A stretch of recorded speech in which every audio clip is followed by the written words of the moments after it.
Estaba embarcando en un vuelo a Zúrich, rodeado del tranquilo bullicio de los viajeros de primera clase y los elegantes anuncios del aeropuerto, cuando vibró mi teléfono. La pantalla se iluminó con su nombre. Tan solo verlo me hacía sonreír por reflejo, como un recuerdo muscular ligado a días mejores. Pero esa mañana, algo no cuadraba. Se me revolvió el estómago antes de responder. Quizás fue intuición. Quizás fue que su nombre ya no me quedaba bien en la pantalla. Oye, quizá quieras sentarte, dijo. No había calidez en su voz. Sin risas nerviosas. Sin disculpas. Solo una expresión monótona. Casi como si estuviera leyendo un guión que había practicado frente a un espejo. Estaba a mitad del túnel de embarque cuando me quedé paralizado.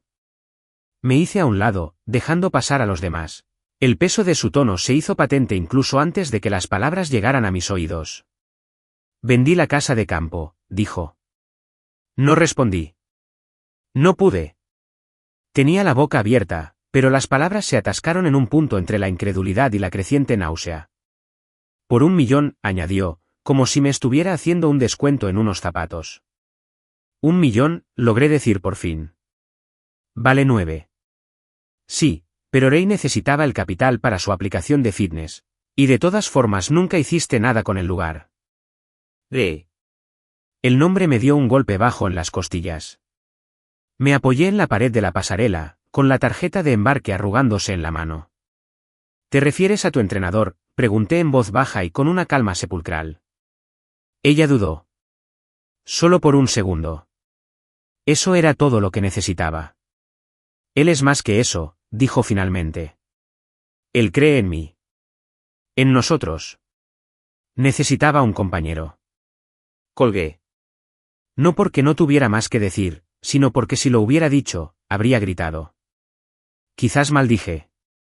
Quizás perdí la última pizca de compostura que me quedaba en un aeropuerto público. En cambio, me di la vuelta. Fui directo al mostrador de la aerolínea y cancelé mi vuelo a Zúrich. Tenía previsto hablar en la Cumbre Agrícola Mundial. Iba a presentar un modelo de riego híbrido que había desarrollado durante 5 años. Pero en ese momento, nada importaba. Lo único que importaba era llegar a casa. El viaje del aeropuerto a la finca duró 4 horas. Cada kilómetro que conducía, repetía sus palabras en mi cabeza como una canción mala que no podía apagar. Él lo necesitaba más que tú. Esa frase no dejaba de resonar. No solo por su crueldad, sino por su arrogancia. Como si de verdad creyera que podía tomar lo que Jane Erasmus había construido y entregárselo a un payaso en pantalones cortos de gimnasio porque se sentía inspirada. Ni siquiera me sorprendió lo de Rey. Había visto las señales. Demasiadas sesiones que se alargaban. Demasiados retiros de fin de semana que no tenían nada que ver con el bienestar. Había optado por hacer la vista gorda, confiando en la ilusión porque era más fácil que afrontar la verdad. Dejé que la mentira se asentara en nuestra casa como un fantasma, silenciosa pero presente. Ese fue mi error. ¿Pero esto? Esto era algo más. No era solo una infidelidad. Era un robo. Una traición envuelta en una conversación informal, sellada con una petulante sensación de derecho. Creía que estaba jugando al ajedrez y que yo era demasiado ingenuo para ver el tablero. Pero lo que no sabía, lo que nunca se había molestado en comprender, era que la granja que había vendido ni siquiera era la auténtica. Para cuando llegué a las puertas de la finca, el cielo se había vuelto de un gris suave. A lo lejos amenazaba lluvia, pero aún no había caído. Me detuve en la entrada y miré el letrero de hierro forjado. Tolliver Acres. El nombre de mi abuelo. Su legado. Nuestro legado. La casa que me recibió me resultaba familiar solo por su estructura. De alguna manera, no tenía buen aspecto. Diferente. Como si alguien hubiera intentado prepararlo para la portada de una revista y hubiera fracasado estrepitosamente. Ladrillo viejo cubierto de pintura barata. Los muebles nuevos ocupaban un lugar incómodo en una casa que antaño rezumaba historia y propósito. Habían cambiado las cortinas y las lámparas. Hasta el olor era diferente, artificial, hueco. Pero no me enfurecí. No lloré. Ni siquiera pregunté quién se había mudado. Porque ya lo sabía. En cuanto me contó lo que había hecho, supe que había vendido la casa de huéspedes. La réplica. La que renové hace una década como distracción mientras me recuperaba de una cirugía de espalda. A la que acudían los turistas para sus retiros de fin de semana. Era una maqueta. Una fachada. La casa de campo real, la que heredó mi abuelo, había sido reubicada hacía años. Vendió una concha. Me quedé allí, en el camino de grava, asimilando la ironía. Creyó que me había despojado de todo. Creía que me había destrozado para financiar los sueños de startup de su novio. Pero lo único que hizo fue empeñar un decorado vacío, creyéndolo la joya de la corona. Y ahí fue cuando me reí. No una risa amarga y rota. Una risa real. ¿Tranquila? ¿Limpio? Me reí porque no tenía ni idea de lo que había hecho. No tenía ni idea de cuánto había empeorado su situación.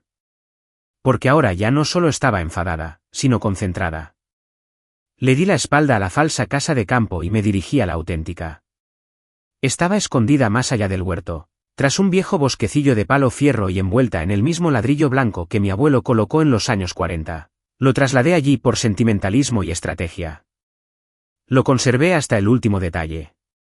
Ese era el corazón de la finca. Y estaba intacto. Encendí la chimenea y me senté en la vieja silla de madera junto a la ventana. Pensé en los 10 años que le di. La confianza. Los compromisos. La forma en que la traía aquí cuando empezamos a salir. Mostrándole los campos, la tierra, los atardeceres. Creí que entendía lo que significaba ser parte de algo más antiguo que el dinero. Algo arraigado en el tiempo. Pero me equivoqué. La mujer con la que me casé habría protegido este lugar con su vida. La mujer en la que se convirtió lo vendió por la idea de negocio de su novio, basada en proteínas en polvo y sueños vanos. Me serví un trago y observé el fuego brillar contra la piedra. No iba a responder con ira. Eso era lo que ella esperaba. Pensó que volvería con la culpa. Pero la venganza, la verdadera venganza, nunca es ruidosa. Es meticulosa. Preciso. ¿Legal? Mañana llamaría a miles. Esta noche, dejé que la tormenta que sentía en mi interior se calmara, porque la verdadera ni siquiera había comenzado. Salí a tierra justo cuando el crepúsculo comenzaba a filtrarse en el cielo. El suave resplandor naranja rozaba las copas de los árboles, proyectando largas sombras sobre el camino de grava. Debería haberme dolido ver la tierra en ese estado. Ver lo que le había hecho. Pero lo único que sentí fue una calma fría y firme que me invadía como humo por una chimenea. No me rompieron el corazón. Esa emoción ya se había disipado. Esto era algo más. Esto era el centro de atención. La grava crujía bajo mis botas al recorrer el perímetro. El lugar había sido manipulado, decorado como una escapada de fin de semana de un folleto para parejas de ciudad que buscan reconectar con la naturaleza. Alguien había lavado a presión el encanto de las paredes de ladrillo. Había luces solares en los parterres, que habían sido excavados y reemplazados con mantillo y algunas piedras de jardinería que se podían encontrar en cualquier ferretería. Pero lo que realmente me dolió, lo que me hizo apretar la mandíbula, fue la ausencia. Atrás quedaron las campanillas de viento que colgaban bajo los aleros. Atrás quedó la mecedora rota en la que mi abuelo se sentaba en las tardes de verano, negándose a tirarla porque un hombre debe tener algo que nunca reemplaza. Atrás quedaron las fotos familiares que enmarqué y colgué en el pasillo cuando nos mudamos. Fue como si alguien hubiera intentado borrar el alma de la casa. Abrí la puerta y entré sin llamar. Las cerraduras nuevas eran un insulto. Las había cambiado como si yo fuera un intruso. Pero yo tenía la llave maestra, la que nadie más conocía. La instalé hace años durante una reforma, cuando aún creía que debía proteger el lugar de los forasteros, no de mi propia esposa. Por dentro, la cosa se veía aún peor. Ella o alguien más había pintado sobre la rica moldura de caoba con un blanco roto que parecía pegamento seco. La vieja chimenea estaba sellada. El aroma a limpiador con aroma a limón impregnaba el aire como una señal de desesperación. En la pared donde antes colgaba el retrato de mi abuelo, ahora había una lámina abstracta en negro y dorado, que se esforzaba demasiado por parecer cara. Sabía que pensaba que era una mejora, un toque moderno, pero era solo ruido. Ruido vacío. Recorrí las habitaciones como un fantasma. Me detuve en la cocina, donde solíamos tomar café los domingos por la mañana, donde una vez quemó tanto los panqueques que tuvimos que comerlos con cuchara. Me quedé en el pasillo, donde solía encontrarla tarareando mientras reorganizaba la estantería por quinta vez. Recordé el olor a manzanas frescas en septiembre, las botas embarradas que solíamos dejar junto a la puerta trasera después de los paseos por la cosecha. Nada de eso existía ya. Y, sin embargo, el dolor no llegó. Porque aquí está la parte que ella no sabía. Lo que nadie sabía, en realidad. Esta casa. Este cascarón. No era la granja de verdad. Ya no. La verdadera, la que tenía historia en sus paredes y sangre en sus ladrillos, estaba escondida al otro lado de la finca, al otro lado del arroyo bordeado de sauces. La había movido hacía años, lentamente, ladrillo a ladrillo, tabla a tabla, para protegerla. Restauré la réplica para retiros turísticos y huéspedes de negocios, dejando que esta versión falsa absorbiera la atención mientras la casa real dormía en paz tras un manto de árboles y tradición. Esta casa, la que ella vendió, era un señuelo. Ella no tenía ni idea. Me arrodillé junto a la chimenea y arranqué una tabla del suelo que había ahuecado hacía años. Dentro había un sobresellado con la escritura original, claramente marcada, firmada y certificada ante notario, con coordenadas y descripciones que indicaban la verdadera casa de campo. También había una carta de mi abuelo, que había mantenido sellada hasta ahora. Lo abrí y lo leí bajo la luz tenue. Si estás leyendo esto, significa que la casa se ha convertido en un objetivo. En esta familia, construimos cosas no por comodidad, sino por legado. Si alguien intenta quitártelo, que piense que lo ha logrado. La tierra lo recuerda. Y nosotros también. Cerré la carta, la guardé en el hueco y volví a sellar el tablero. Solté un profundo suspiro, algo entre un suspiro y una lenta liberación de todo lo que había retenido desde aquella llamada en el aeropuerto. Afuera, el viento empezó a arreciar, agitando los campos que habían quedado abandonados. La maleza crecía por los bordes. Las herramientas se oxidaban en el lateral del granero. Las tuberías de riego que había diseñado durante meses estaban en mal estado. Pero ya no estaba enojado. Ya no. Estaba planeando. El siguiente paso sería legal. Ya no se trataba de emociones. Se trataba de consecuencias. Se trataba de recordarles a ella y a Rey que algunos legados no desaparecen porque alguien firme un documento equivocado. Se trataba de restaurar.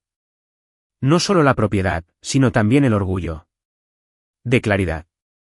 Recorrí el perímetro del terreno una última vez antes de regresar al viejo huerto. Al pasar por el huerto, me detuve a recoger una manzana podrida del suelo y la aplasté en la mano. El jugo me corría por los dedos, pegajoso y agrio. Creyó que podría vender mi herencia por una miseria.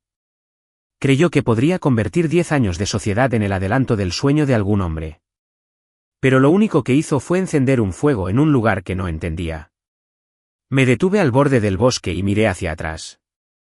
La granja que había vendido permanecía silenciosa y muda bajo la luz mortecina.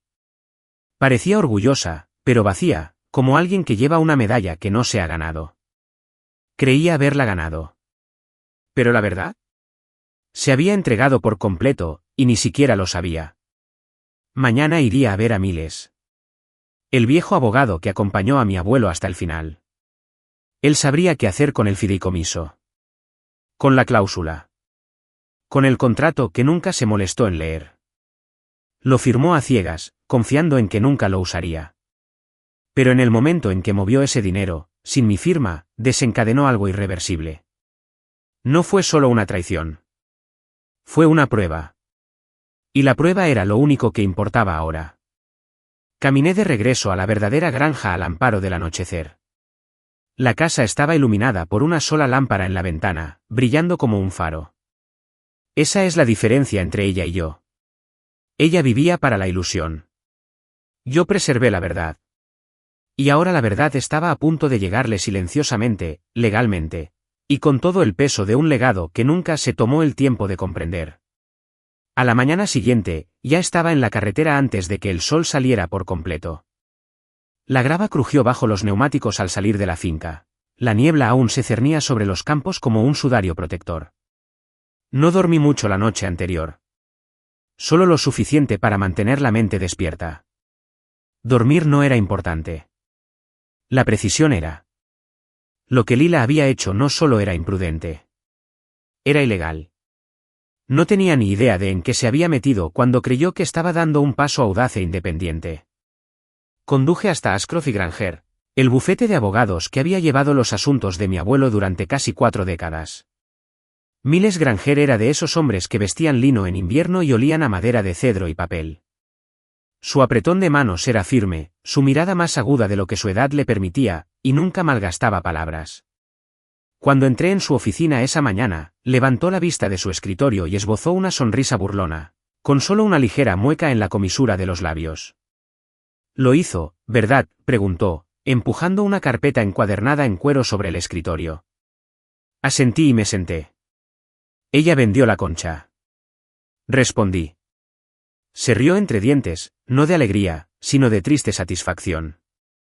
«Le dije a tu abuelo que alguien lo intentaría algún día», dijo Miles. «No confiaba en lo fácil, pero confiaba en ti. Por eso escribió la cláusula de hierro». La cláusula de hierro. La última salvaguardia del abuelo, entretejida en el fideicomiso de la herencia como una espada oculta en el abrigo de un caballero. Era claro, hermético y legalmente vinculante. Ninguna propiedad podía venderse, transferirse, hipotecarse ni liquidarse sin el consentimiento escrito de mi heredero, yo. Cualquier transacción no autorizada daría lugar a una revocación judicial inmediata, la recuperación de los bienes y la restitución financiera total a cargo de la parte infractora. Sin lagunas legales. Sin excepciones. Ella firmó todo lo que dije. Pensó que nunca lo haría cumplir. Miles abrió la carpeta y me pasó un documento. Entonces llegó el momento. Revisé el formulario. Era simple, una notificación de activación. Una vez presentada ante el registro del condado y la Junta de Fideicomisos Familiares, anularía la transacción en 72 horas. Pero eso ni siquiera era lo más duro. La cláusula exigía la restitución. Le debía al fideicomiso hasta el último centavo de la venta fraudulenta, más daños y perjuicios. Esto la va a golpear como un tren de carga, dije en voz baja, no con malicia, sino con certeza. Miles golpeó el escritorio con el bolígrafo. ¿Bien? Ella necesita entender que el legado no es algo que se juega. Se recostó en su silla. Rey está involucrado, ¿verdad? Asentí una vez. Entonces tendremos que actuar rápido. En cuanto la gente como él huele un accidente, empieza a desaparecer. Firmé el aviso de activación y se lo devolví. No me tembló la mano. Pasamos la siguiente hora revisando el fideicomiso a detalle. Lo había leído más de una vez, pero esta vez, cada palabra me sonaba diferente. Destacó aspectos que no se habían considerado en años. Disposiciones para daños patrimoniales y cláusulas para la congelación de bienes personales. Protecciones para las propiedades generacionales. Mi abuelo lo había escrito con la previsión que solo se adquiere tras sobrevivir a 2 guerras y a toda una vida de traición. Confió en el amor, pero documentó su tierra como si se estuviera preparando para la batalla. Antes de irme de la oficina, Miles me entregó un sobre cerrado. ¿Qué es esto?, pregunté.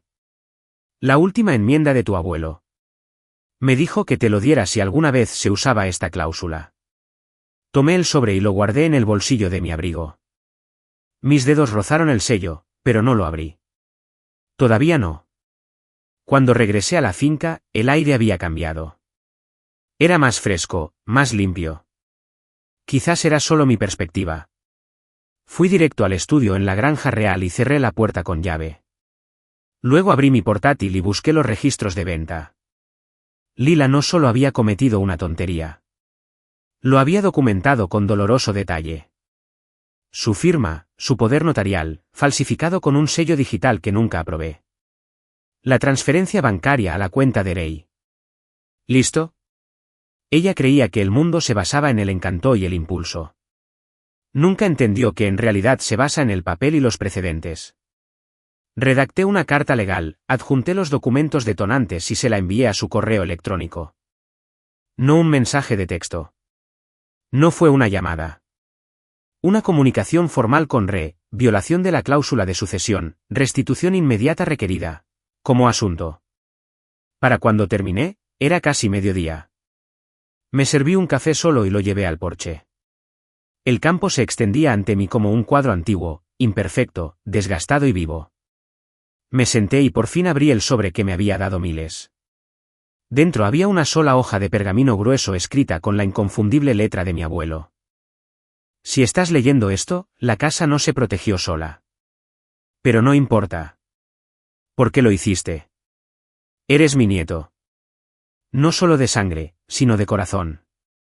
No dejes que su ruido te haga dudar de tu silencio. La tierra pertenece a quienes la padecen, no solo a quienes la heredan. Perdona cuando debas perdonar. Pero nunca olvides quién intentó borrar tu nombre de tu propia tierra. Doblé la carta y miré fijamente a través de los árboles. ¿Perdón? Esa parte aún se sentía lejana. Aún no estaba seguro de cómo se vería. ¿Pero olvidar? No. Eso no pasaría. No porque estuviera amargado. Sino porque el recuerdo era parte de la supervivencia. Más tarde esa noche, justo cuando el sol empezaba a ocultarse, recibí una respuesta. ¿Lila? El asunto estaba vacío. El cuerpo del correo era corto. ¿Qué demonios es esto? Estás fanfarroneando. No me arruinarías así. Ella seguía sin entender. No se trataba de ruina. Se trataba de restauración. Había entrado en un campo de batalla a ciegas, sonriendo, creyéndose la heroína de su propio drama. Pero esta tierra tenía su propia memoria. Este legado tenía sus propias reglas. Y los rompió todos con una sonrisa burlona. No respondí. En cambio, abrí el viejo cajón de madera del estudio y saqué otro archivo. Una que enumeraba todos los bienes que aún estaban a su nombre, al menos por ahora. Seguía viviendo en la casa del lago. Seguía conduciendo el BMW que alquilé con el fondo de sucesiones. Sigo usando la línea de crédito conjunta. Pero no por mucho tiempo. Mañana activaría la siguiente cláusula. Esta noche, dormiría bajo un techo que ella nunca tocó. En una casa que nunca corrompió. En una tierra que recordaba cada paso y cada traición. Porque esto no era solo venganza. Era una herencia. Y ya era hora de que entendiera la diferencia. La reunión estaba programada para las 10 en punto. Miles había insistido en que la celebráramos en su despacho privado, no en la sala principal de juntas. Menos espectáculo, más consecuencias, había dicho. Y estuve de acuerdo. No se trataba de hacer alarde. Se trataba de transmitir la verdad con precisión. Llegué 15 minutos antes. La carpeta encuadernada en cuero reposaba en mis manos como un arma cargada. Dentro estaba todo. La revocación de la escritura, la activación del fideicomiso, la documentación del fraude electrónico, la orden de ejecución de la cláusula y el desglose de la restitución. Cada página estaba preparada, firmada y lista para ser presentada. Solo necesitaba ver su cara cuando se dio cuenta de lo que había hecho. A las 10:03, la puerta se abrió con un crujido y ella entró como si fuera la dueña de la habitación. Lila llevaba su arrogancia como un perfume fuerte, artificial e imposible de ignorar. Sus tacones resonaron contra las baldosas al entrar con el aplomo de quien creía que aún era una negociación. Detrás de ella estaba Rey, con una cazadora Bammer y gafas de sol, en un espacio cerrado, mascando chicle como si estuviera en un casting. No me ofreció la mano. Yo no lo miré. Miles les indicó con un gesto que se sentaran frente a mí. La mesa era ancha, de roble frío, igual que la mesa del comedor de mi abuelo. Encajaba a la perfección. Voy a hablar claro, empezó Miles. El docu. Lo que hacemos aquí es una cortesía, Lila parpadeó, sonriendo como si le estuviera dando la lata a un niño. No entiendo bien cuál es la urgencia. La venta fue limpia. El comprador era legítimo. Miles no se inmutó. Vendiste una propiedad bajo un fideicomiso protegido, sin el consentimiento escrito del beneficiario. Eso activa lo que llamamos la cláusula de hierro. Le deslizó la carpeta por la mesa. Ella la abrió con una mano cuidada y empezó a hojearla. El cambio fue inmediato. La sonrisa desapareció. Sus ojos se movían más rápido. Las páginas pasaban con creciente pánico. Day se inclinó sobre su hombro. Espera, ¿qué es esto?, preguntó, frunciendo el ceño. ¿Cláusula de restitución? Intervino Miles con calma. Esa es la parte donde el fideicomiso demanda por daños y perjuicios.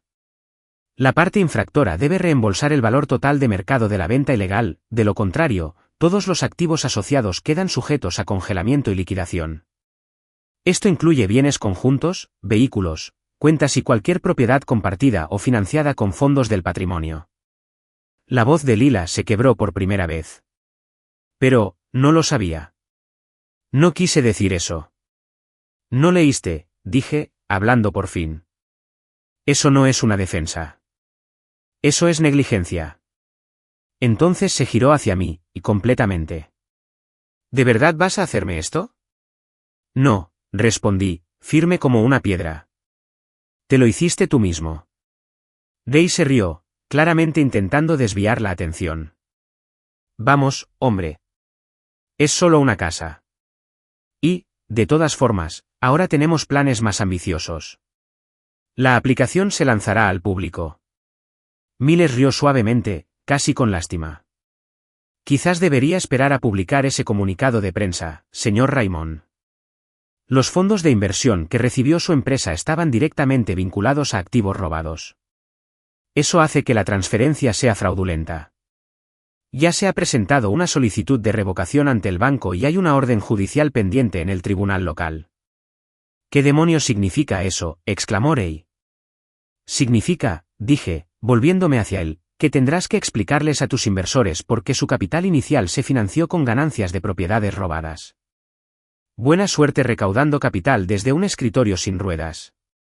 Se levantó de repente. Esto es acoso.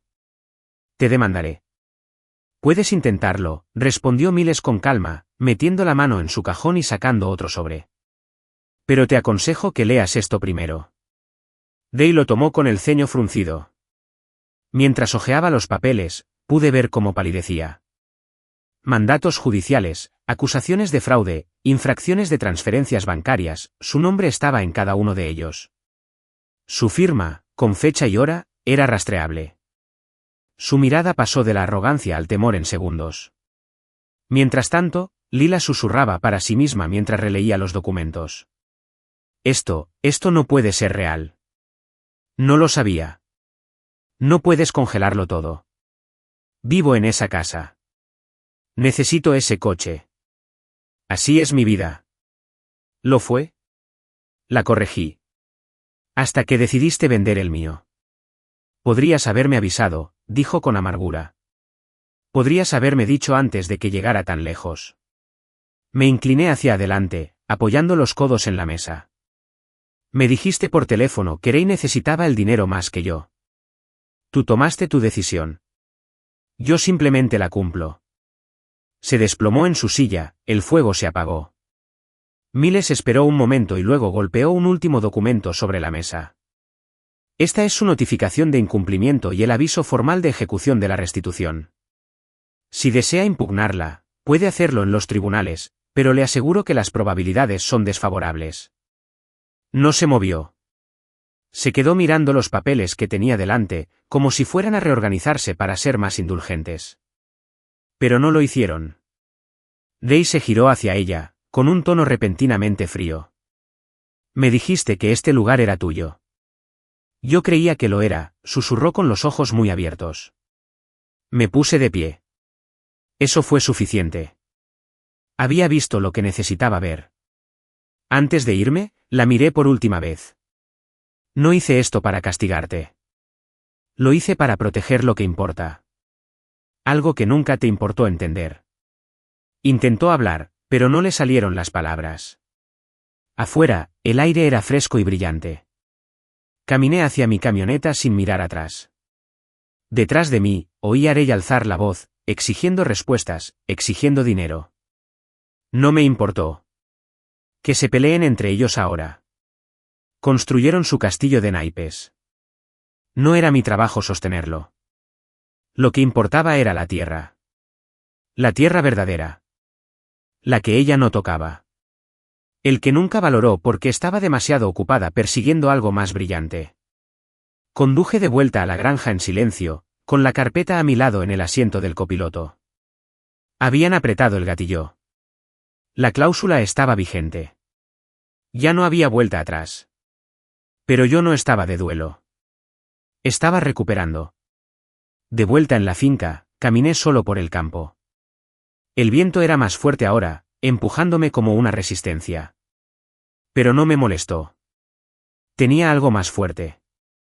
Papeleo. Legado. Verdad. Esa noche, estaba sentado en la cocina de la auténtica granja, con una taza de café negro enfriándose en la mano, cuando su nombre apareció en mi teléfono. Me quedé mirando la pantalla un momento, viéndola vibrar sobre la mesa de madera. La vista previa del mensaje parpadeó una vez. ¿Podemos hablar? 3 palabras. Cortos. Casi inocentes. Pero, después de todo, parecían un chiste. No respondí de inmediato. Una parte de mí quería bloquearla. Otra parte quería ignorarla hasta el olvido. Pero la parte más importante, la que había sobrevivido a su traición, era curiosa. No por ella, sino por mí. ¿Qué podría decir ahora? ¿Qué historia inventaría después de ver cómo su ilusión se desmoronaba frente a un abogado y un hombre al que una vez juró amar? Así que le respondí. Ven a la granja. La de verdad. Respondió con un solo signo de interrogación. No di más detalles. Dejé que ella lo descubriera. 1 hora después, su coche llegó al camino de grava. Debió de conducir rápido, demasiado rápido, porque oí que las llantas derrapaban ligeramente al estacionarse. Al salir, la vi dudar. Miró a su alrededor, confundida. Esta parte del terreno había estado prohibida durante años. La mantuve así a propósito. Ella no tenía ni idea de lo que había allí. Para ella, era solo un terreno descuidado con árboles y arbustos.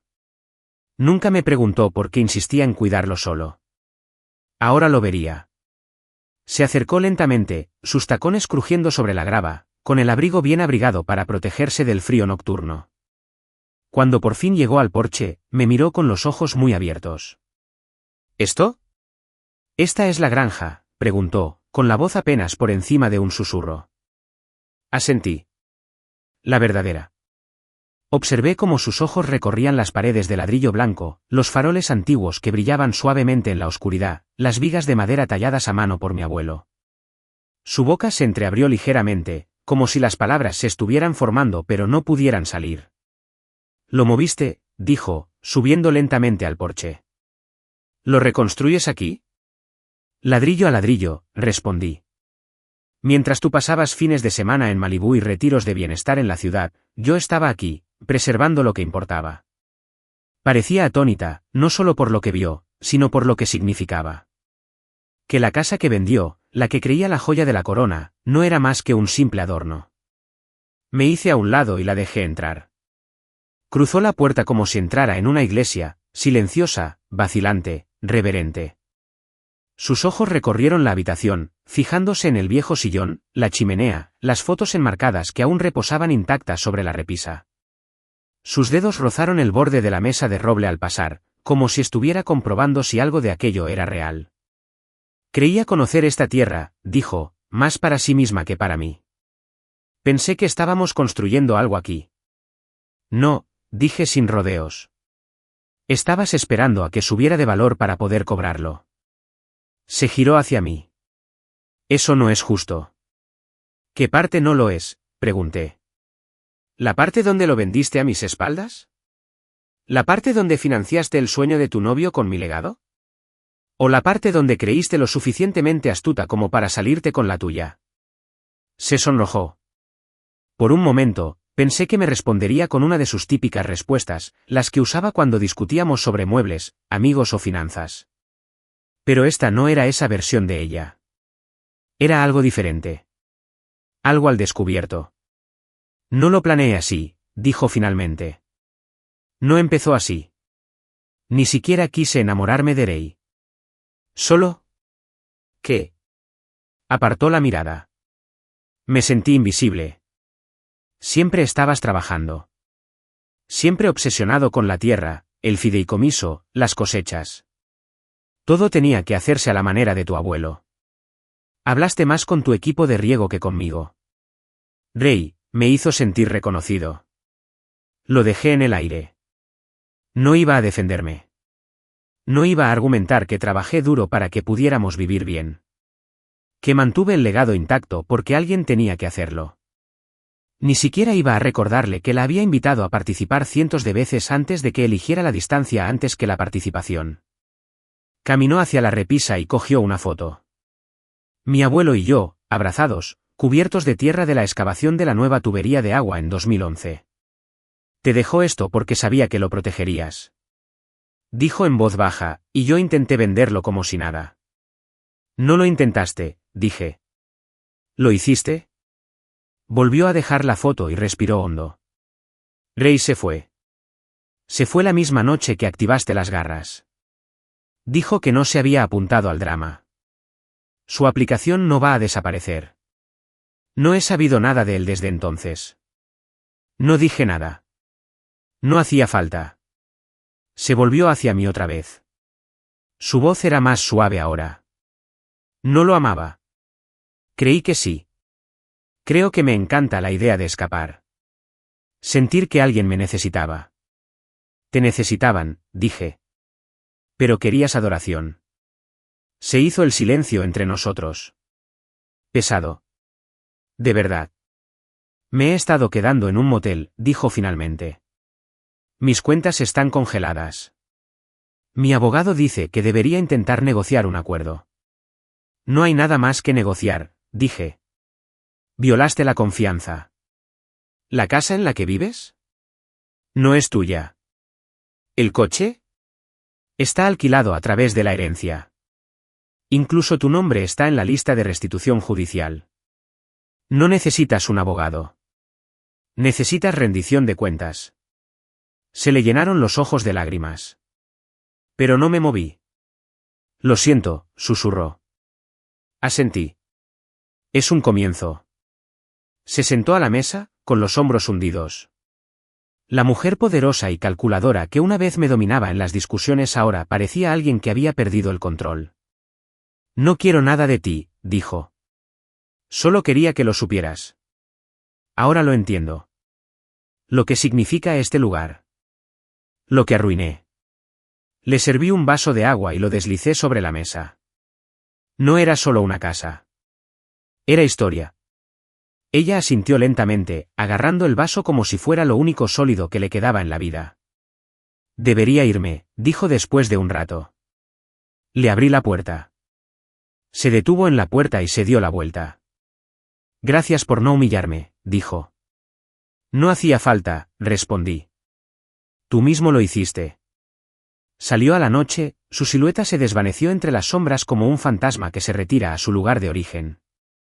Me quedé allí un rato, mirando fijamente el lugar donde se había sentado. La casa se sentía más pesada, como si hubiera absorbido todo lo que ella decía. Pero también se sentía más fuerte. Como si la verdad finalmente se hubiera asentado en el suelo. Apagué las luces y subí las escaleras. Por fin había visto la auténtica granja. Pero lo más importante, por fin había visto lo que había renunciado. La mañana siguiente fue más fría de lo habitual. De esas mañanas en las que la escarcha se adhiere a todas las superficies como una advertencia. Me encontraba en el porche trasero de la auténtica casa de campo, con un termo de café en una mano y la otra guardada en el bolsillo del abrigo. Los campos se extendían en todas direcciones, silenciosos y expectantes, como si contuvieran la respiración. Observé algunos pájaros revoloteando de rama en rama entre los viejos robles, el único movimiento en un mundo por lo demás inmóvil. Era un mundo de paz. Pero sabía que la paz tenía un precio. Y estaba a punto de cobrar. Había pasado los últimos días revisándolo todo, cada cuenta que Lila tocó, cada tarjeta de crédito que usó, cada retiro sutil disfrazado de gastos varios. Llevaba años robándome dinero a escondidas. No con sumas desorbitadas, sino de forma discreta y calculada. Pequeñas transferencias a cuentas privadas. Cuentas nuevas que ni siquiera sabía que existían. Regalos que compró para sus amigos, pero nunca explicó. Donaciones a organizaciones benéficas de fitness con el nombre de Rey en el consejo asesor. Incluso un pequeño cable etiquetado como «Desarrollo empresarial», que había acabado en una empresa fantasma. Y todo era mío, mi dinero, mi esfuerzo, el legado de mi familia. Pero eso no fue lo que más me dolió. Lo que me dolió fue lo fácil que le había resultado hacerlo. Y lo fácil que me había resultado no darme cuenta. Estaba sentado en mi escritorio del estudio, con las ventanas abiertas lo justo para que el frío me mantuviera despierto. Frente a mí había una carpeta que había etiquetado como «Retiros no aprobados». Cada página contaba una historia de traición. Algunas eran insignificantes. Algunos eran quirúrgicos. Todos eran deshonestos. Para cuando el sol salió por completo, supe lo que tenía que hacer. Había una segunda clase. Una parte del fideicomiso patrimonial, oculta en lenguaje legal, que casi todos ignoraban. Todos menos Miles, y ahora yo. Se denominaba la clase de fraude. Establecía que si un cónyuge legal cometía una conducta financiera indebida, definida como robo, liquidación no autorizada de bienes o transacciones fraudulentas, perdería todo acceso a los bienes de propiedad conjunta hasta que la Junta del Fideicomiso Familiar concluyera una investigación exhaustiva. ¿Pero cuál era el verdadero golpe? La cláusula también autorizaba al fideicomiso a bloquear o reasignar inmediatamente todos los bienes relacionados con el patrimonio al heredero original. Todo. La casa donde Lila seguía, técnicamente, viviendo ilegalmente. El coche registrado a su nombre. Incluso las inversiones pasivas de las que se había beneficiado durante años, dividendos de arrendamientos de tierras, ganancias de la sociedad vitivinícola, cuentas de intereses de fondos fiduciarios. Todo podía ser embargado, reasignado o congelado con una sola solicitud judicial. Y hoy, yo accionaría esa palanca. Me encontré con Miles en su oficina a las 10 en punto. Ya estaba esperando, con la corbata un poco suelta y las gafas sobre la nariz, mientras revisaba el archivo que le había enviado la noche anterior. Leyó más de lo que esperaba, dijo, hojeando la carpeta. Pero lo documentaste bien. Esto es más que suficiente. Quiero activar la cláusula de fraude, dije. ¿Todo? Me miró. ¿Estás seguro? Sí. Él asintió. Pues, manos a la obra. Pasamos las siguientes horas preparando los documentos formales, las declaraciones juradas y las solicitudes de transferencia. Firmé donde era necesario. Él certificó ante notario donde correspondía. Al mediodía, estaba listo. Solo tenemos que entregar este paquete al secretario del condado y a la oficina de la junta fiduciaria, dijo. Después de eso, la dejaron afuera. Y así, a las 2 de la tarde, apretaron el gatillo. Las consecuencias no tardaron en manifestarse. A las 3:47, recibí una llamada de la oficina del sheriff local. Los habían enviado a su domicilio para entregarle la notificación de desalojo y congelación de bienes. Dijeron que no había problema. Abrió la puerta, confundida, e intentó discutir. Pero cuando le entregaron el sobre, se quedó callada. Firmó. Luego volvió a entrar y cerró la puerta. A las 4:22, intentó acceder a la cuenta conjunta. Denegado. A las 4:29, su tarjeta fue rechazada en una boutique que frecuentaba en el centro. El dueño, que además era primo de uno de los administradores de mi rancho, me envió un mensaje de texto. Tu esposa intentó usar una tarjeta congelada. Parecía conmocionada. Sin embargo, no armó un escándalo. A las 5:02, mi teléfono volvió a sonar. Era ella. Me quedé mirando la pantalla. Dejé que sonara 2 veces. Luego contestó. Lo congelaste todo, dijo con voz aguda y sin aliento. Activé la cláusula. Respondí con serenidad. La activaste en cuanto empezaste a tomar lo que no te pertenecía. No puedes hacer esto, susurró. No tengo a dónde ir. Tenías una casa, dije. Lo vendiste. Tenías ahorros. Los gastaste. Tuviste un matrimonio. Lo echaste a perder. Su voz se quebró. No sabía que llegaría a esto. No te importaba a dónde iría, siempre y cuando consiguieras lo que querías. Se quedó callada un instante. Entonces, Rey se fue. Todos se fueron. No me sorprende, dije. La gente como él solo se queda cuando hay algo que llevarse. Ni siquiera estás enfadado, dijo ella, casi con incredulidad. Parece que estás leyendo un guión. Ya superé la ira, respondí. La ira fue la semana pasada. Esto es algo diferente. Esto es claridad. Silencio. Entonces, suavemente. ¿Qué pasa ahora? Ahora. Dije, reclinándome en la silla. Ahora vives con las decisiones que tomaste. Y yo reconstruyo lo que intentaste destruir. Colgó. Sin gritos. Sin súplicas. Solo el suave y resignado sonido de alguien que se dio cuenta de que la puerta finalmente se había cerrado. Esa noche, recorrí la casa y tomé notas para la restauración. Había que pulir los pisos. Quitar la pintura. Había que cambiar los muebles. Llamé a Jacob, el mismo carpintero que me ayudó a reconstruir la réplica de la casa de campo, y le pregunté si estaría libre el mes que viene. Dijo que sí, y cuando le expliqué por qué, simplemente dijo que ya era hora. Pasé el resto de la tarde caminando por el campo, respirando el aire frío, viendo mi aliento flotar frente a mí. No me sentía victorioso. Me sentía anclado. No había desfile en mi pecho. Ninguna emoción de venganza. Solo un latido constante de propósito. Ella tomó lo que pudo porque pensó que nunca me defendería. Porque había pasado tanto tiempo amando en silencio, apoyando con paciencia, escuchando cuando nadie más lo hacía. Confundió mi calma con debilidad. Pero la calma no es debilidad. Es preparación. Es moderación. Y ahora que se había corrido la cuerda, se había levantado el telón, el juego había quedado al descubierto. Solo quedaba una cosa por hacer. Empezar de nuevo. A la mañana siguiente, la escarcha se había derretido en niebla, y el peso de lo que había hecho se instaló en las paredes de la casa como el silencio después de una tormenta. Activar la cláusula de fraude no había sido un capricho, era una línea que no podía volver a cruzarse. Sabía que Lila intentaría algo. Siempre lo hacía. Cuando la acorralaban, se retorcía, luego se volvía encantadora, y luego se sumía en el caos con la esperanza de que alguien más lo limpiara. Pero esta vez, ya no era yo quien limpiaba. Apenas había terminado mi café cuando mi teléfono falló. Era Miles. Ya ha llamado a 3 abogados diferentes, dijo sin preámbulos. 2 se negaron. Uno aceptó, hasta que leyó los documentos del fideicomiso. Sonreí con suficiencia. ¿Leyeron la cláusula? 2 veces, dijo con tono seco. El lenguaje es claro. En el momento en que se firma ese gatillo, todo lo que estuviera a su nombre vinculado con el patrimonio queda bloqueado.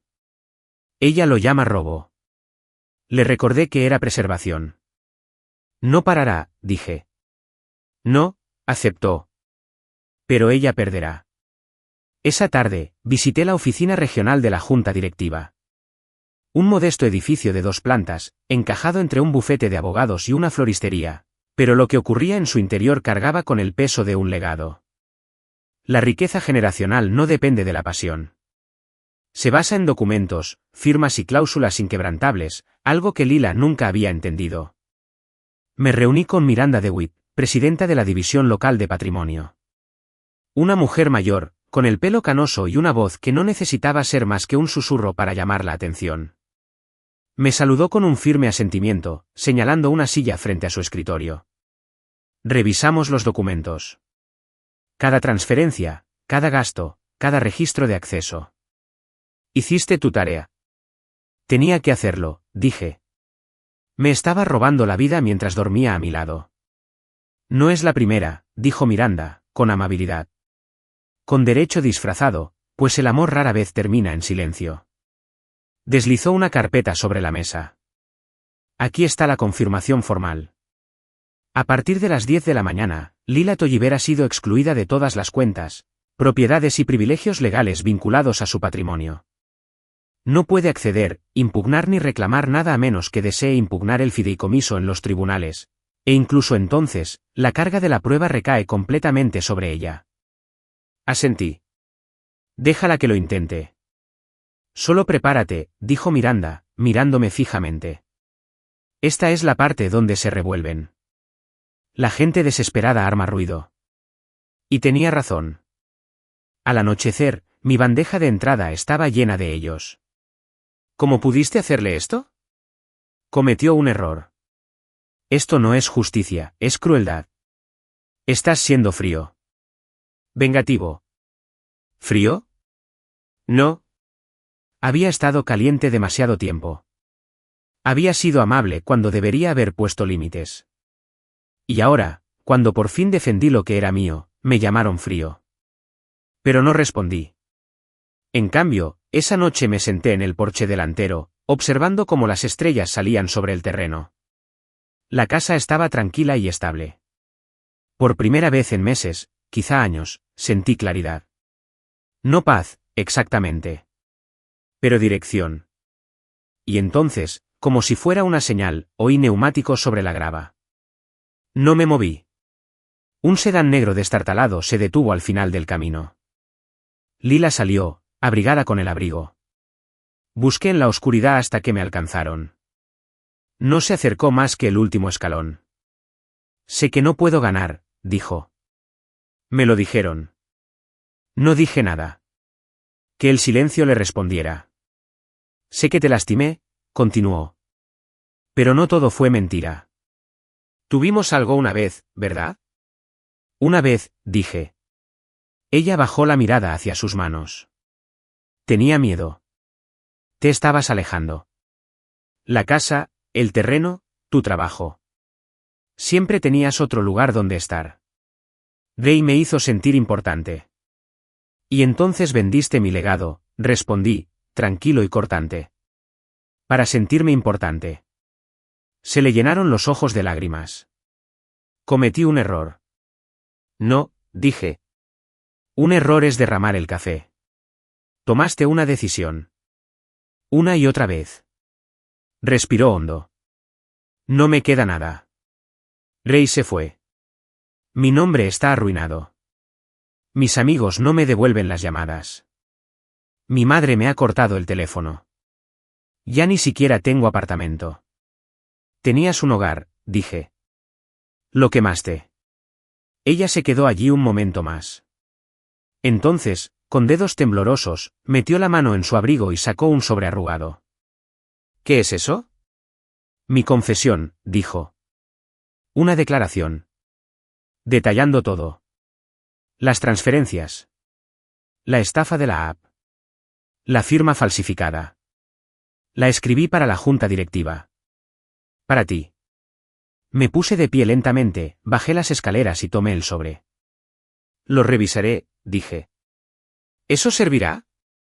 De eso dependerá cómo dejes esto, dije claramente. Con un susurro, o una demanda. Rió con amargura, secándose la cara. Incluso ahora, sigues bajo control.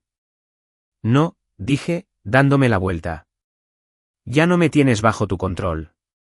Se subió al coche y se marchó sin decir nada más. De vuelta adentro, abrí la carta. Estaba escrita de forma descuidada, pero era honesta. Admitía cada transacción. Cada mentira. Cada encuentro con Ray.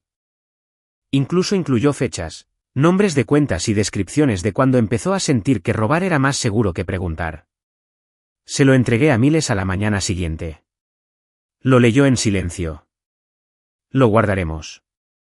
Podría ahorrarnos semanas de litigio. Úsalo como palanca, dije. No para castigarla. Para terminar con esto en limpio. Asintió. El viernes, la junta directiva envió su notificación final. A cambio de la confesión firmada y la confiscación permanente de todos los derechos sucesorios, la librarían de comparecer ante los tribunales. No se enfrentaría a un proceso penal. Sin embargo, se le prohibiría legalmente cualquier reclamación, activo o declaración pública futura sobre el fideicomiso, sobre mí o sobre el patrimonio. Estaba hecho. La trampa se había activado, no con ira ni con gritos, sino con la verdad.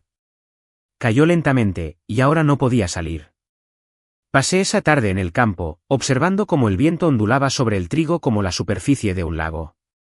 Me sentí más ligero. No feliz, pero sí más ligero. Porque la justicia no siempre es ruidosa. A veces, es silenciosa. Como la tierra que se asienta después de la lluvia. La casa de campo se alzaba de nuevo.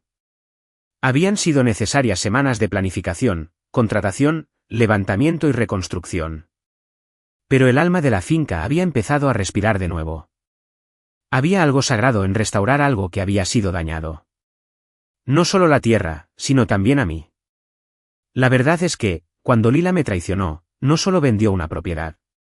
Intentó borrar años de devoción. Décadas de trabajo. Generaciones de sacrificio. Pero las raíces de este lugar eran más profundas de lo que ella podía alcanzar. El porche delantero había sido lijado y barnizado de nuevo. La pintura descascarada por el sol y años de tormentas fue reemplazada con una capa limpia de cal, tal como hacía mi abuelo cada primavera. La veleta crujió levemente con la brisa, con el óxido ya limpio. Había borrado los últimos rastros de ella. Todas las fotos enmarcadas que alguna vez unieron nuestras sonrisas estaban guardadas en cajas. La cocina ya no olía a limpiador cítrico ni a velas artificiales, volvía a oler a canela, a serrín y café recién hecho. La mayor restauración no fue la estructura. Fue el silencio. Buen silencio. El que no duele. El que te permite escuchar tus propios pensamientos sin pestañear. Uno a uno, fui llamando de nuevo a las personas que una vez hicieron prosperar esta tierra. Raúl, el jardinero, quien se había marchado cuando Lila reestructuró las operaciones y lo reemplazó con una aplicación de paisajismo. MS Delany, la cocinera de temporada que solía preparar pasteles frescos para los visitantes de la gira, me dejó ir sin previo aviso. Incluso Carter, el peón que reparaba cercas y manejaba los camiones de la cosecha, lo encontré 2 pueblos más allá, trabajando en un lavadero de autos. Cuando le pedí que regresara, lloró. Reconstruimos, en silencio. Sin prensa. Sin ceremonia de inauguración. Solo gente que se preocupaba por la tierra y regresaba para hacer lo que mejor sabía hacer. Dupliqué su sueldo.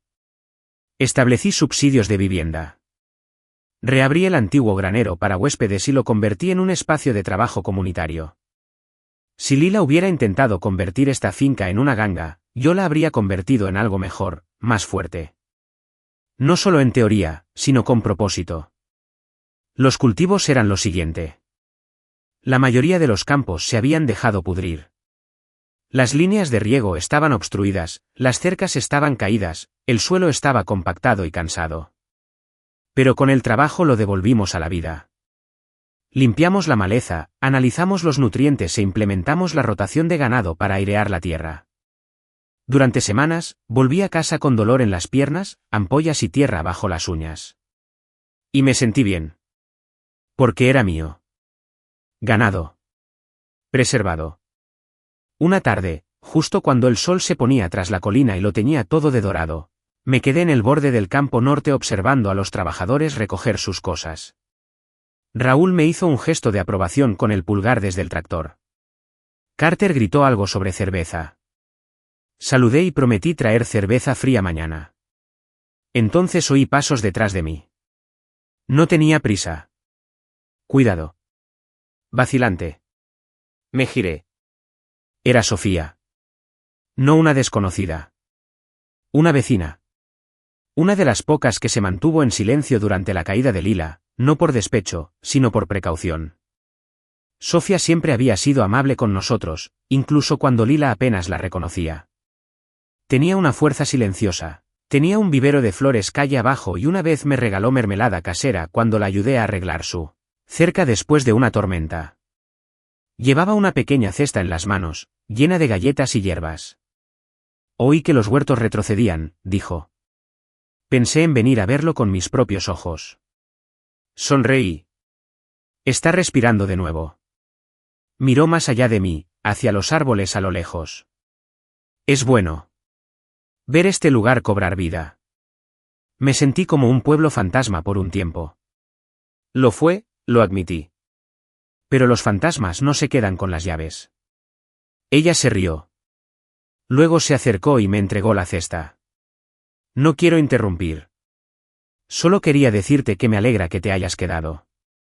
Asentí. Casi no lo hice. Lo sé, dijo. Pero la tierra necesita gente que recuerde de dónde viene. La miré entonces. No solo como una vecina, sino como alguien que entendía lo que significaba un legado. Y me di cuenta de lo raro que era. Gracias. Dije con más sinceridad que en mucho tiempo. Se fue poco después. Pero ese momento quedó grabado en mí. Porque la reconstrucción no se trataba solo de estructuras o tierra. Se trataba de personas. ¿Comunidad? Confianza. No solo en los demás, sino también en ti mismo. Pasé esa noche en la vieja sala de lectura. El fuego crepitaba en la chimenea. La casa crujió en lugares conocidos. No porque se estuviera cayendo a pedazos, sino porque se estaba asentando. Como un alma vieja que estira las extremidades tras un largo sueño. Saqué el viejo libro de contabilidad que mi abuelo usaba para registrar los ciclos de cultivo. Dentro había notas de décadas atrás, márgenes garabateados a lápiz sobre patrones climáticos, predicciones de siembra e incluso recordatorios para hablar más con las gallinas. Parecían tensos. Una entrada llamó la atención. Si la tierra alguna vez cae en malas manos, recuerden esto. No muere. Espera. A alguien digno. Alguien paciente. Alguien que escuche. Pasé los dedos sobre la tinta. No había muerto. Y yo había esperado. Y ahora, estaba escuchando. En las semanas siguientes, la finca empezó a florecer. No solo los árboles y los cultivos, sino también el espíritu del lugar. La gente empezó a llegar de nuevo. Viejos amigos. Antiguos socios que me habían descartado tras la traición de Lila. Algunos se disculparon. La mayoría no lo hizo. Y eso estaba bien. Porque no estaba amargado. Estaba mejor. Incluso Lila, a pesar de toda la destrucción que dejó atrás, me había dado algo. Perspectiva. Me enseñó cómo la confianza ciega puede ser una trampa. Como el silencio no siempre es bondad. Como el amor, cuando no se atiende, se convierte en un derecho. Pero sobre todo, me enseñó a empezar de nuevo. A finales de mes, la finca tenía un nuevo nombre.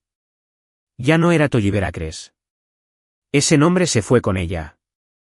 La bauticé Granja Colina Roja. Un guiño a la tierra arcillosa que te manchaba las botas cuando llovía con fuerza. Honesto. Fuerte. Inconfundible. Hice que tallaran un nuevo letrero de roble y lo instalaran con cuidado en la puerta principal. Sofía fue la primera en verlo. Sonrió. Se ve bien. Se siente bien, dije. Y así fue. Porque no estaba restaurando lo perdido. Estaba construyendo algo nuevo, con los cimientos del pasado, sí. Pero por un futuro que nadie pudiera volver a robar. Habían pasado 2 meses desde que activé la cláusula final. 2 meses desde que el silencio en mi tierra había pasado de sofocante a sagrado. Cada amanecer se sentía merecido. Cada pequeña victoria. Un trozo de tierra revitalizada, una viga de granero restaurada, el regreso de un trabajador temporal, ya no era una venda sobre el dolor, sino un ladrillo colocado en algo permanente. Pero aún quedaba un cabo suelto. No legal. No financiero. Personal. El abogado de Lila me contactó por la vía oficial con una propuesta de acuerdo. Ya me lo esperaba. Estaba escrita con ese tono entre disculpa y cautela que usan los abogados cuando sus clientes se quedan sin cartas. La carta admitía que Lila no podía cuestionar el fideicomiso, ni legal ni éticamente. Su confesión lo había confirmado. No le quedaban argumentos. Sin escapatoria. Sin defensa. Lo que ella quería ahora, al parecer, era dignidad. Su abogado lo calificó como una salida elegante. La oferta era sencilla. Si aceptaba un acuerdo extrajudicial, ella cedería todos los bienes y activos restantes vinculados al fideicomiso, Emitiría una declaración pública reconociendo su mala conducta y nunca más intentaría contactar ni interferir con el patrimonio. A cambio, cubriría sus gastos legales y no iniciaría un litigio público. Objetivamente, era un buen trato. Limpio. Eficiente. Final. Pero no me interesaba el final. Me interesaba entender. Así que acepté los términos, pero añadí una condición, que ella viniera en persona a firmarlo. Sin firma digital. Sin mensajero. Sin evasivas. Cara a cara. La reunión estaba fijada para un jueves por la tarde en la oficina de Miles Granger. El mismo lugar donde una vez se sentó junto a Ray, sonriendo, con desdén, segura de su plan. Ahora, volvería a esa misma mesa, sola. Llegué temprano. Miles sirvió café y no dijo nada, aunque su mirada me indicó que sabía que no se trataba de un cierre en papel. 10 minutos después de la hora, llegó. Diferente. No dramáticamente roto ni humillado de repente. Pero más silencioso. Llevaba un suéter negro y vaqueros, con el pelo recogido. Sin maquillaje. Sin joyas. Parecía más pequeña. No en estatura, sino en presencia. Como alguien que ha estado desenredando hilo a hilo y apenas se dio cuenta de lo vacío que estaba el carrete. Asintió a Miles y luego me miró. Hola. No respondí. No hacía falta. Solo le hice un gesto para que se sentara. Se sentó en la silla frente a mí y abrió la carpeta sobre la mesa. Tenía las manos firmes. Hojeó las páginas como si ya supiera a qué se estaba entregando. Leí cada línea, dijo ella. 2 veces. ¿Entiendes lo que significa? Preguntó Miles. Sí, dijo ella. Significa que me voy sin nada. La miré. Significa que te vas con tu nombre. Eso es más de lo que me diste. Ella se estremeció. Solo un poquito. Pero suficiente. Me lo merezco, admitió. No, dije. Mereces las consecuencias. Esto es solo una resolución. Ella asintió de nuevo y tomó el bolígrafo. Hizo una pausa justo antes de firmar. No espero perdón, dijo. Sé que no merezco eso. Solo quería decirte, que no intentaba arruinarte. Simplemente no te importaba si lo hacías. Dije con calma. Se le llenaron los ojos de lágrimas, pero no las dejó caer. Seguía pensando que lo arreglaría después. Que de alguna manera, si el negocio de Ray prosperaba, te lo devolvería todo, te lo compensaría. Pero no era cuestión de dinero, dije. Nunca se trató de dólares. Se trataba de lealtad. Integridad. Y las vendiste por una fantasía. Ella firmó los papeles. Miles los recogió, comprobó las firmas y luego guardó el documento final en su carpeta. Listo, dijo. Pero no lo fue. No del todo. Se giró hacia mí con voz suave. Ahora lo veo todo. La casa real. El terreno real. Tu verdadero yo. No lo había visto antes. Solo vi lo que creía que me frenaba. No respondí. La dejé hablar. Creí que el poder significaba control, continuó. Pero ahora veo que el verdadero poder reside en la moderación. Podrías haberme destruido. Públicamente. Legalmente. Pero no lo hiciste. No, dije. Dejé que la verdad lo hiciera. Se levantó lentamente, recogiendo su abrigo. Gracias por no arrastrar mi nombre por el barro. Lo hiciste tú mismo. Respondí. Sin crueldad. Honestamente. Se quedó un momento en la puerta. Si alguna vez necesitas ayuda en la granja, trabajo voluntario, iré. Solo para devolver algo. Negué con la cabeza. No queda ninguna deuda que pagar. Pero hay una vida ahí fuera que aún tienes que vivir. Ve y construye algo real esta vez. Y con eso, se fue. El silencio que siguió a su salida fue diferente al anterior. No fue tenso. No fue amargo. Acabado. Un capítulo por fin cerrado. Esa noche, volví a la granja. Las luces del porche eran cálidas. La casa vibraba con el ritmo tranquilo de una vida que ya no se veía interrumpida por la traición. Me serví un vaso de bourbon, salí y me senté en la vieja mecedora de mi abuelo. Durante años, pensé que la justicia era algo ruidoso. Tribunales. Acusaciones. Venganza. Pero me equivoqué. La justicia, la verdadera justicia, es silenciosa. Es elegir no golpear cuando tienes la espada en la mano. Es dejar que alguien se destruya a sí mismo por sus propias decisiones. Es saber que podrías humillarlo y decidir no hacerlo. Al día siguiente, recibí un envío. Un solo sobre. Dentro había un cheque, de una cantidad modesta, con una nota, para cubrir mi último mes en la casa del lago. Sé que no importa. Pero quería dejar una puerta bien cerrada. Firmado, Lila. No lo cobré. Ni siquiera lo deposité. Lo guardé al fondo del libro de contabilidad, detrás de las anotaciones que una vez escribió mi abuelo, debajo de la nota sobre hablar con las gallinas. Porque no todo gesto requiere una transacción. Algunos son solo un punto al final de una frase larga e incompleta. La luz de la mañana se derramaba por las ventanas de la auténtica casa de campo como miel, suave y dorada, extendiéndose por los suelos de madera y calentando el aire con ese brillo familiar que no había sentido en años. Era el tipo de luz que te hacía detenerte a medio paso solo para respirarla. Me quedé en la puerta de la cocina con una taza de café en la mano, observando cómo la niebla se alejaba de los campos. La tierra parecía viva de nuevo, no solo verde y floreciente, sino orgullosa. Como si supiera que lo habían defendido. Había pasado un año desde la llamada que lo destrozó todo. Y yo seguía aquí. Aún en pie. Pero ya no era el mismo hombre que contestó el teléfono aquel día en la terminal del aeropuerto, con el maletín en la mano, el pasaporte en el bolsillo del abrigo y la mirada fija en una vida construida sobre la certeza. Ese hombre se había ido.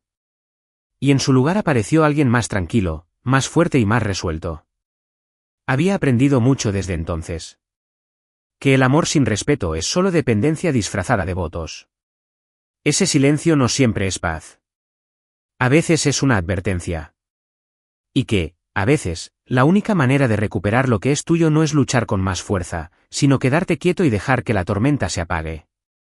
Tras firmar los documentos finales y ver a Lila marcharse por última vez, los meses siguientes no fueron de venganza ni de celebración. Se trataron de construir.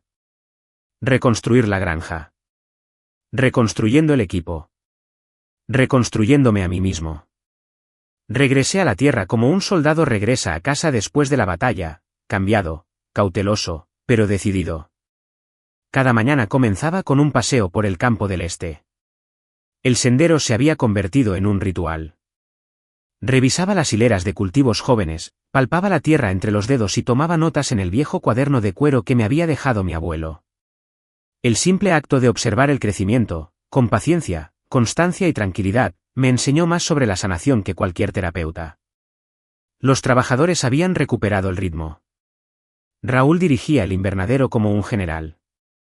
Carter se enorgullecía de las nuevas líneas de riego.